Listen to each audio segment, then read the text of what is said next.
Okay, good afternoon. I'm coming to you from our state headquarters in Wollongong. Just a quick update on where we're at this afternoon. Overnight, of course, we had something like 220 flood rescues in a 36-hour period. Now, the thing I want to highlight about that is the fact that our communities out there in the main are doing the right thing, but clearly there is an element of the community that just won't take our advice. It's crazy. That's all I can say about that. Last night we couldn't get to 100 of those flood rescues. We still don't know whether people need our assistance now. We're working through them in time order, but we've had more that have come in this morning, and all we're doing is backing those up and trying to get to those as quick as we can. Apart from that, of course, we've got two rivers that are causing us major problems. The Wilsons, which has resulted in major flooding in Lismore. The CBD is underwater at the moment. There's probably around about 2 metres of water across floors in that particular area.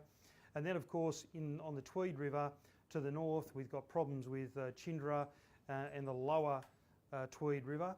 And then, of course, we've just got advice now that Seagulls Estate, which houses 2,000 people, has just lost its evacuation route, and therefore those 2,000 are going to have to shelter in place.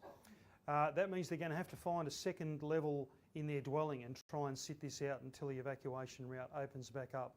The other main issues at the moment are we don't know how many communities are isolated.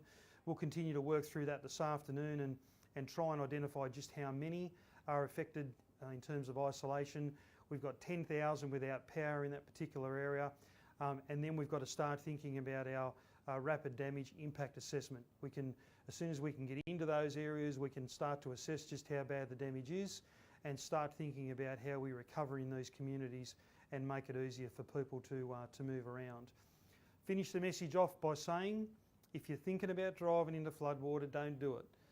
Talk to your kids, teach them, educate them about the dangers of it.